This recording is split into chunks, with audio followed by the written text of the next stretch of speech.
Chaque jour, Charles et Carole vous présentent la leçon de l'école du sabbat.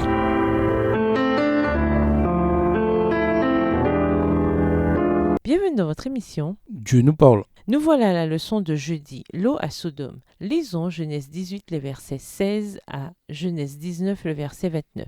De quelle manière le ministère prophétique d'Abraham affecte-t-il sa responsabilité envers l'eau? Genèse 18, verset 16 à Genèse 19, verset 29. Ces hommes se levèrent pour partir et ils regardèrent du côté de Sodome. Abraham alla avec eux pour les accompagner. Alors l'Éternel dit, « Cacherai-je à Abraham ce que je vais faire? Abraham deviendra certainement une nation grande et puissante, et en lui seront bénies toutes les nations de la terre. Car je l'ai choisi afin qu'il ordonne à ses fils et à sa maison après lui de garder la voie de l'Éternel, en pratiquant la droiture et la justice, et qu'ainsi l'Éternel accomplisse en faveur d'Abraham les promesses qu'il lui a faites. » Et l'Éternel dit, « Le cri contre Sodome et Gomorrhe s'est accru, et leur péché est énorme. » Verset 21. C'est pourquoi je vais descendre et je verrai s'ils ont agi entièrement selon le bruit venu jusqu'à moi. Et si cela n'est pas, je le saurai. Les hommes s'éloignèrent et allèrent vers Sodome. Mais Abraham se tint encore en présence de l'Éternel. Abraham s'approcha et dit, « Feras-tu aussi périr le juste avec le méchant ? Peut-être y a-t-il 50 justes au milieu de la ville. Les feras-tu périr aussi? Et ne pardonneras-tu pas la ville à cause des 50 justes qui sont au milieu d'elle? Faire mourir le juste avec le méchant en sorte qu'il en soit du juste comme du méchant, loin de toi cette manière d'agir, loin de toi. Celui qui juge toute la terre n'exercera-t-il pas la justice? » Verset 26, et l'Éternel dit, « Si je trouve dans Sodome 50 justes au milieu de la ville, je pardonnerai à toute la ville à cause d'eux. » Abraham reprit et dit, « Voici, j'ai osé parler au Seigneur, moi qui ne suis que poudre et cendre. Peut-être des 50 justes en manquera-t-il 5. Pour 5 détruiras-tu toute la ville? » Et l'Éternel dit, « Je ne la détruirai point si j'y trouve 45 justes. » Abraham continua de lui parler et dit, « Peut-être s'y trouvera-t-il 40 justes. » Et l'Éternel dit, « Je ne ferai rien à cause de ces 40. » Abraham dit que le Seigneur ne s'irrite point, et je parlerai.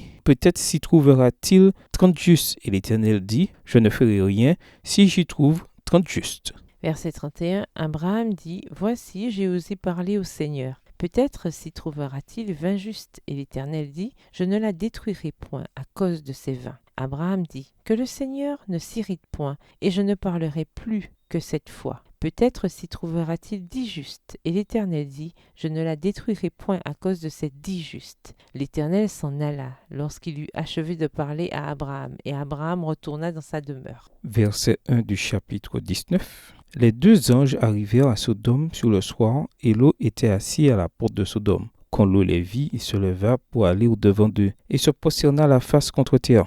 Puis il dit, « Voici mes seigneurs, entrez, je vous prie, dans la maison de votre serviteur, et passez-y la nuit. Lavez-vous les pieds, vous vous lèverez de beau matin, et vous poursuivrez votre route. » Non, répondirent-ils, nous passerons la nuit dans la rue. Mais Lot les pressa tellement qu'ils vinrent chez lui et entrèrent dans sa maison. Il leur donna un festin, il fit cuire des pains sans levain, et ils mangèrent. Il n'était pas encore couché que les gens de la ville, les gens de Sodome, entourèrent la maison depuis les enfants jusqu'aux vieillards. Toute la population était accourue. Ils appelèrent Lot et lui dirent, « Où sont les hommes qui sont entrés chez toi cette nuit? Fais-les sortir vers nous pour que nous les connaissions. » Verset 6. Lot sortit vers eux à l'entrée de la maison et ferma la porte derrière lui. Et il dit, « Mes frères, je vous prie, ne faites pas le mal. Voici, j'ai 2 filles qui n'ont point connu d'homme. Je vous les amènerai dehors et vous leur ferez ce qu'il vous plaira. Seulement, ne faites rien à ces hommes puisqu'ils sont venus à l'ombre de mon droit. » Ils dirent, « Retire-toi !» Ils dirent encore, « Celui-ci est venu comme étranger et il veut faire le juge.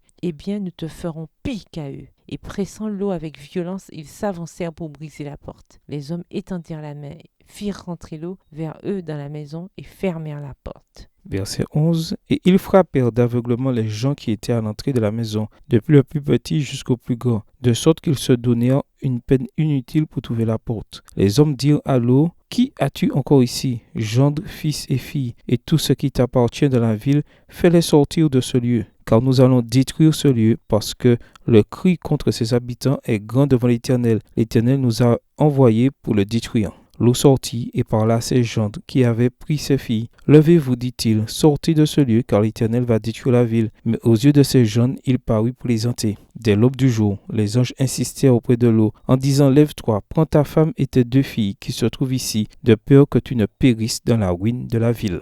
Verset 16. Et comme il tardait, les hommes le saisirent par la main, lui, sa femme et ses 2 filles, car l'Éternel voulait l'épargner.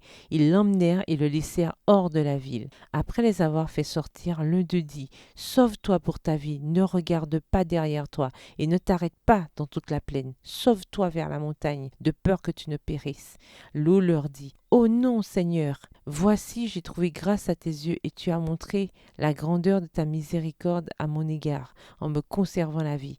Mais je ne puis me sauver à la montagne avant que le désastre m'atteigne, et je périrai. Voici, cette ville est assez proche pour que je m'y réfugie, et elle est petite. Oh, que je puisse m'y sauver. N'est-elle pas petite? Et que mon âme vive. » Verset 21.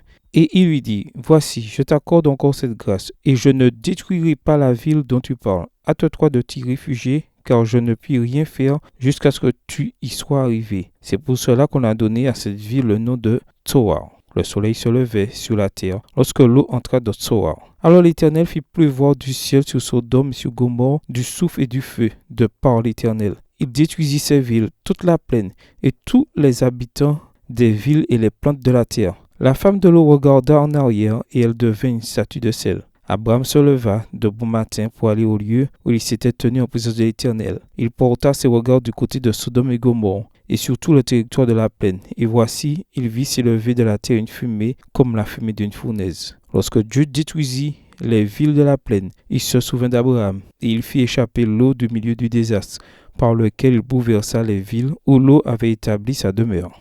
Abraham vient juste d'entendre Dieu lui reconfirmer sa promesse d'un fils. Cependant, au lieu d'apprécier la bonne nouvelle, il entraîne Dieu dans une discussion passionnée sur le sort de Lot à Sodome. Abraham n'est pas qu'un prophète auquel Dieu révèle sa volonté. C'est également un prophète qui intercède au nom des méchants. L'expression en hébreu se tenait devant l'Éternel. Genèse 18, le verset 22 signifie qu'il priait. En fait, Abraham met Dieu au défi et il marchonne avec lui pour sauver Sodome où habite son neveu. Il part de 50 pour arriver à 10. Et Dieu dit qu'il aurait sauvé le peuple de Sodome si seuls 10 sodomites étaient justes. Bien sûr, quand on lit l'histoire de ce qui est arrivé, quand les 2 anges vinrent voir Lot pour l'avertir, Genèse 19, les versets 1 à 10, nous voyons combien les gens étaient devenus tordus et méchants. C'était véritablement un endroit malfaisant comme beaucoup des nations environnantes. C'est l'une des raisons pour lesquelles, au final, ils furent chassés du pays. Genèse 15, verset 16. Et maintenant, la dernière nuit de Sodome est venue. À l'insu de ses habitants, les nuages de la vengeance projettent leur ombre sur la cité coupable. Tandis que les anges s'approchent pour détruire, les hommes ne rêvent que liesse et prospérité. Leur dernier jour s'éteint sur une scène de sécurité et de splendeur. Les rayons mourants du soleil baignent un paysage d'une beauté idéale. La fraîcheur du soir fait sortir les habitants de leur demeure et une foule désœuvrée circule en tous sens en quête de plaisir nouveau. Extrait du livre Patriarches et Prophètes, page 137, écrit par Ellen G. White. À la fin, Dieu n'a sauvé que Lot, sa femme et ses 2 filles. Genèse 19, le verset 15. À peine la moitié du minimum de 10. Les gendres qui n'ont pas pris au sérieux l'avertissement de Lot sont restés dans la ville. Genèse 19, le verset 14. Ce pays magnifique fut ainsi détruit. Le verbe en hébreu afak, bouleversé, Bible en français courant, apparaît plusieurs fois dans ce passage, Genèse 19, verset 21, verset 25 et verset 29, et caractérise la destruction de Sodome, Deutéronome 29, verset 23, Amos 4, verset 11. L'idée, c'est que le pays a été retourné. De la même manière que le déluge a retourné la création originale, Genèse 6, verset 7, la destruction de Sodome est un retournement du jardin d'Éden, Genèse 13, verset 10. Dans la destruction de Sodome, nous avons également un événement annonciateur de la destruction à la fin des temps. Jude, verset 7. Au revoir. Et à demain si Dieu veut. Dieu nous parle.